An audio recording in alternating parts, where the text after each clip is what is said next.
Thanks, Pandian. Good morning, everybody. Wonderful. Well, let's, as we come to God's Word, let's pray. Father God, we thank you that the name of Jesus is a powerful name. It's a name that makes demons shudder. It's the name that makes sick whole. It's a name that raises the dead.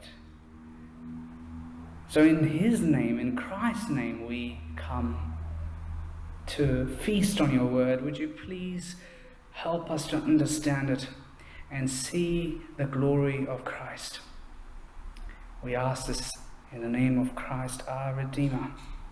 Amen. Amen. When I was in the school, primary school in Hyderabad in Pakistan, my favorite subject was lunch. And my favorite class was the cafeteria. I came from a fairly well-off family, so I had good, tasty food in my tiffin box that I would bring to school every day. You know, some sort of roti, some sort of curry, some sandwich, paratha, so on. But I had this friend, Afzal. He sat next to me and he would never bring food from home. He bought his food every day from the cafeteria and ate the best food that a little boy could imagine. I had very good food cooked by my mom, so I never got to eat that wicked nice smelling food from cafeteria. But Afzal ate there every day, and each lunch period, as we sat next to each other, I watched him. I secretly looked at his meal. I watched him in agony as Afzal opened his mouth wide and munched on his warm food. I listened to him smack each bite while I was forced to force my ordinary homemade paratha down the throat. In my heart, I was like, only if I had Afzal's food. Only if I had his food, I'll be very happy. Well, I didn't realize it at that time, but of course, this is the textbook case of coveting. A bit like this.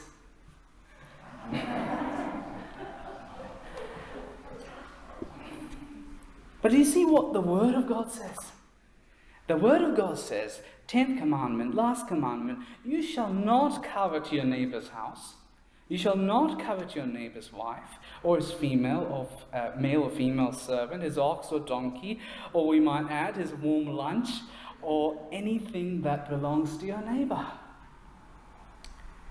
So as we come to explore this word from the Lord, we're going to ask two questions. What is coveting, and why does it matter? So what is coveting, and why does it matter? So what is coveting? Well, the Hebrew word for coveting is not actually a negative word. It's a very positive word. It simply means desire. But there's nothing wrong with desire, of course. You might know this, that it is Buddhist doctrine that says all desire is wrong, not Christian teaching. We believe that God has created us with desires. What is condemned in this commandment is not desire itself, but desire for things that do not belong to us. So, for example, there's nothing wrong with you desiring your daily bread, desiring relationship, desiring to find a good job, desiring to be generous, desiring to give to the poor, desiring to be more godly. But something is terribly wrong when we crave, when we yearn for, we long for things, something that doesn't belong to us, that belongs to someone else, when we set our hearts on anything that is not ours, that is coveting. I wonder if you noticed something when we were reading this commandments. This commandment stands out from all the other commandments. Disobeying the other commandments, at least on the surface, like, do not commit adultery, murder, lying, theft. These things can be seen. You can see with your eyes and record it on CCTV. But this command, you shall not covet, deals with the thoughts of the hearts, where no CCTV is allowed. It just goes to show that God is not merely concerned with outward appearances, outward actions, but in our heart, inner thought matters to God. And the secret to understanding this commandment is to read it slowly, and that's what we're going to do now. Read it, we'll break it down and read it slowly. So, let's do this. You shall not covet your neighbor's house. Now, it's not hard to imagine, is it? You go to a friend's house in Turak or somewhere else rich, and you're overcome by the grandeur of it. Look at those decorations. Look at those. How beautiful is their house? And you say to yourself, they have a lot of good stuff. But look at my house. I'm so tired of living in a neighborhood that's so tired looking. It must be so nice to live somewhere so fancy and so well decorated. I wish I could have all that. What are we doing there? We are coveting. You shall not covet your neighbor's wife. Wow, look at her. Isn't she beautiful? Why couldn't my wife be like that? Why couldn't my wife be so considerate? I wish I had married someone like her. I'd be so much happier if I hadn't married my wife. Or look at her husband. He's so friendly. He's so kind, so good with kids. He helps around the house. Why am I stuck with this useless dad?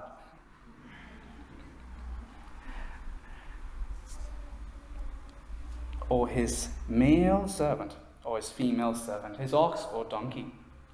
Now you come to church and you're going out, you see a nice car parked, and you are taken by its shininess. It's got beautiful tires, and you think, oh, look at this car, and look at my car. What a sad looking thing. I wish I could have that. Or all my friends have great vacations, they go to New Caledonia or Maldives. But we always go to the boring old Point Lonsdale. Or look at his kids, so well behaved, so bright, and look at my kids. Justin's pretty good. Or look at his parents, so encouraging, so kind, why can't I have them? There's so many ways we covet. Or anything that is your neighbor's. I wish I could be smart like him. I wish my kids could go to that school. She's so pretty. My life would be so much better if I looked like her. Look, he's got the promotion. Now I didn't. Why can't I have that? Look at their kids. They're all married and settled down. Why can't I have that? Why couldn't I get a normal family? And the list goes on. There's so many ways we covet, isn't it? We crave popularity, abilities, looks, achievements, the husband, the wife of others, and that, my friends, is coveting. Now let's be honest. We are all covetous, aren't we? It's not just the poor or the rich who are covetous, we all are. The poor might be resentful of others with large salaries and big houses, smart cars, and expensive holidays. But those who are comparatively rich still are never satisfied, are they? So no sooner have they got that new computer or the new car, they want a better, newer model. Within days of settling into the first house that they dreamed of for years, they're dreaming of the next one, with more bedrooms, bigger gardens, nicer area. It doesn't matter if you're rich or poor, we all covet. And advertisers pay billions of dollars each year to cultivate that vice of covetousness in us. to create a sense of dissatisfaction in us, to persuade us that, no, we don't just want this product, we need it. And life without it is not worth living. Now, someone might say, well, okay, I get it. Maybe I'm guilty of covetousness, but so what? What's the big deal anyway? I mean, we understand why God might prohibit murder, theft, adultery, and theft, and all sort of things, but coveting? Surely that's not in the same league. What's the harm in me desiring something in my heart and my mind? I'm not hurting anyone. Why shouldn't I do that? Well, God's word tells us that coveting has serious and dangerous consequences. As you might know, that the world is still battling COVID. We're in the thick of it still. And the signature move of this terrible disease is what? It attacks our essential organs. It disables them. It takes them out. But in a similar way, covetousness strikes at the heart of our relationship with God, with our neighbors, and with ourselves. It attacks our essential spiritual organs, as it were. It shuts them down. Now, you might remember the story of Adam and Eve. What was the sin that caused their downfall? Wasn't it the sin of covetousness? They desired the forbidden fruit that belonged to God. God had provided for them well enough, everything. They had everything. Yet, like modern day advertisers, the devil persuaded them that they wanted more. No, they needed more. And so they coveted what God had, and you know how it turned out for them. Paradise was lost, their relationship with each other was hurt, as well as with God, and it caused their downfall. And covetousness always does that. It brings our downfall. Listen to what St. Paul says. Put to death, therefore, what is earthly in you: sexual immorality, impurity, passion, evil desires, and what? Covetousness. Which is what? Which is idolatry. As this verse points out, there is an intimate relationship between the first and the last commandment.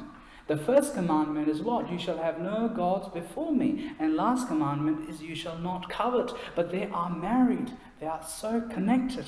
You cannot break one without the other. And the point is that when we commit covetousness, we are committed idolatry. And the connection is this, we were made by a loving God. We were made by a loving God to have a relationship with Him. That's what we were made. He has created us for Himself. He's the only one who can give us satisfaction, fulfillment to our longings, to our unsatisfied hearts. He's the only one who can do that. And yet we don't come to Him, do we? What we do is we try to fill that hole in our hearts by looking elsewhere for meaning, for fulfillment for our longing hearts, for fulfillment, for satisfaction. I don't know if you know yourself well, but I know one thing about myself. I know that the problem with my heart is that my heart is a black hole of discontentment. I don't know if you find that with your hearts. There are black holes of discontentment. They will devour relationships, they will devour possessions, all the while screaming, I need more. It's always eating, never famished. It's always drinking, but never quenched. That's our hearts. But when we covet, we are allowing ourselves to believe that idolatrous lie that Satan tells. And he says that, you're looking for fulfillment, you're looking for satisfaction, but you can't find that in God. But money, yeah.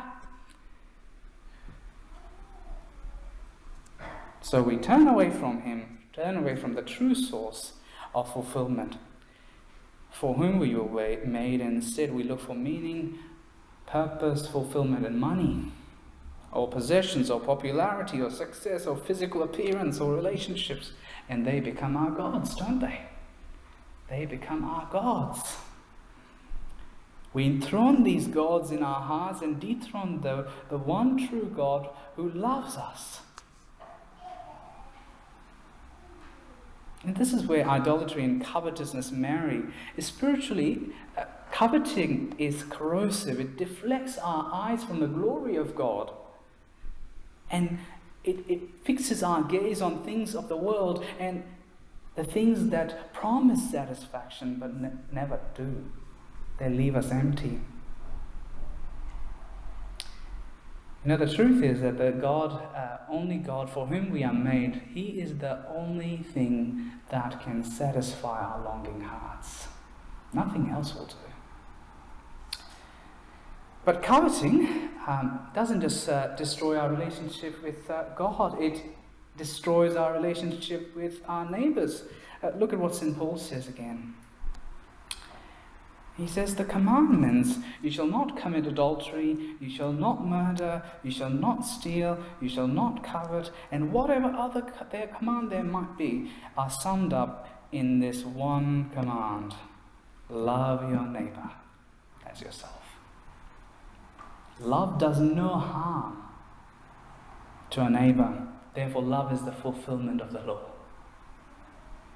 You cannot love someone, you cannot love your neighbor and ignore these commandments or break them.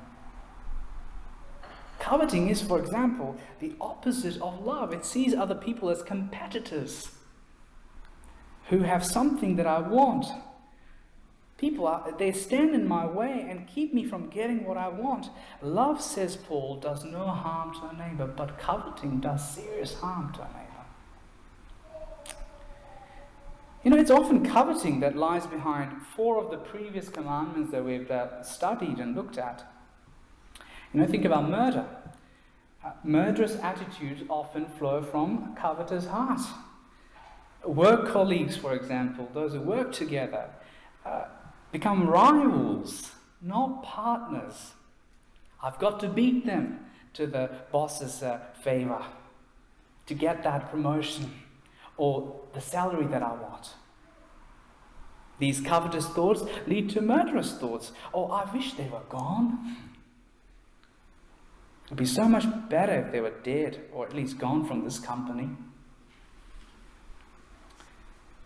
And sometimes these murderous thoughts lead to murderous action. Or think of adultery.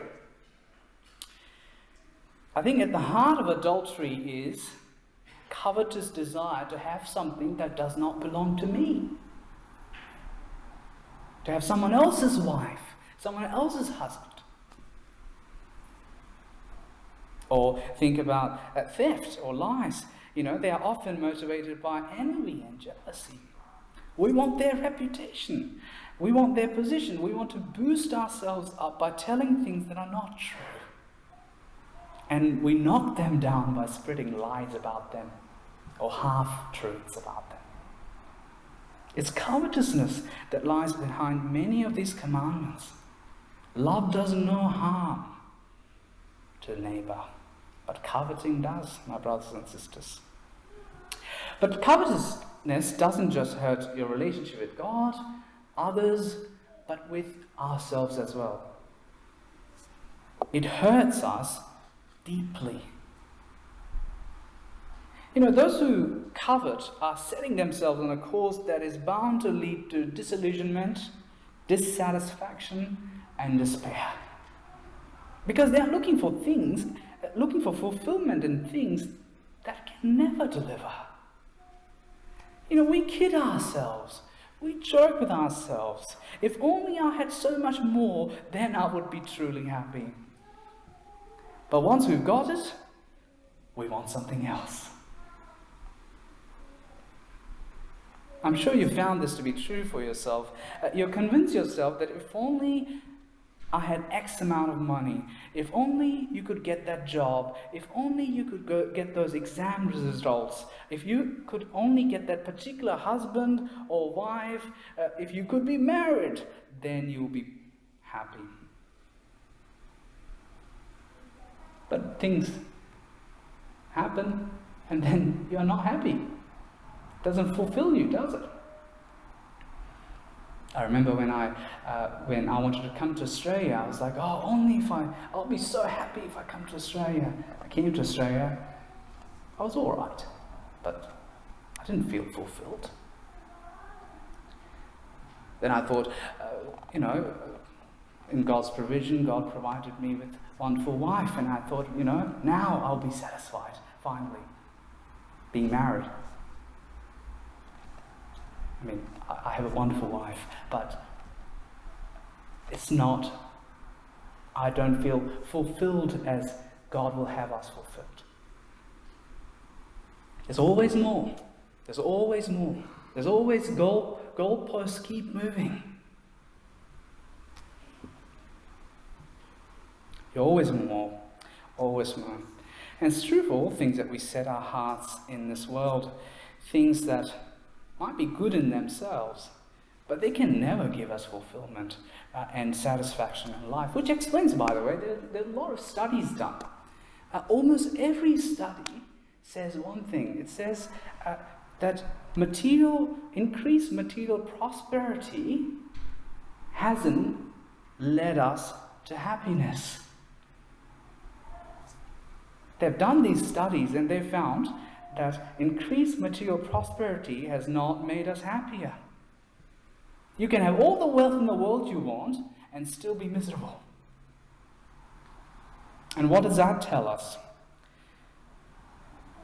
It makes perfect sense, because the message of the Bible is that God has made us for Himself, and until we come to Him, we are wandering about trying to satisfy our hunger with pig feed, just like the prodigal son.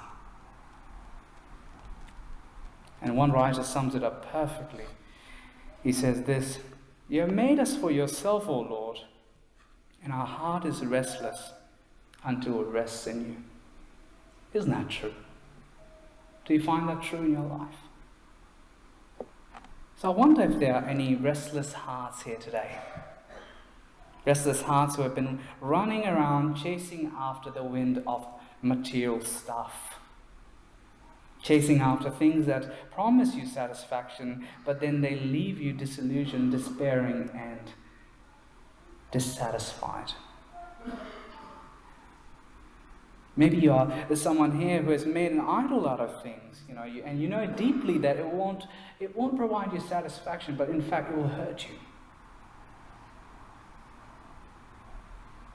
Maybe you're someone who knows you are coveting, and it's become a habit now. That's the first thing comes out of the heart. Always wanting other people's stuff, and you're tired of it and you want to get rid of it. What do you do? What do you do? It'll be very easy for me to say, don't be covetous, be content. But that's like telling someone who can't swim to swim. We need something more than contentment. Something more than contentment. And let me finish with the invitation from the person who can give us that. Our Lord, our Savior said this: "I am the bread of life. Whoever comes to me will never go hungry, and whoever believes in me will never be thirsty." Do you see it there? The promise of fulfillment, the promise of contentment. The cure for our uncontented, restless hearts is found in Christ, found in Him. All else, you can try it for yourself, all else will leave you dissatisfied, uncontented. All else will leave you hungry and thirsty for more. All else will keep us in the ugly cycle of coveting. Only Christ can fill those black holes of our hearts. Only Christ can satisfy. So, my brothers and sisters, my encouragement to you is that fight covetousness. by feeding on the bread of life, our Lord Jesus. Let's pray. Our Lord said, I am the bread of life. Whoever comes to me will never be hungry. Whoever believes in me will never be thirsty. Lord, we come to you. We believe in your name. Would you please satisfy our longing hearts? They are longing to be satisfied in you. We know, Lord, we know it all too well, that the world will not give us satisfaction. Material stuff will not give us satisfaction. It will always leave us empty. So we confess that we have been chasing after the wind of material stuff and thinking that they will bring us fulfillment. But Lord, we ask that you would come and fill our hearts with your Spirit. Fill these black holes in our hearts and make us contented in you. Transform our inward thoughts, Lord. Take us and use us for your mighty name, Lord Jesus. Amen.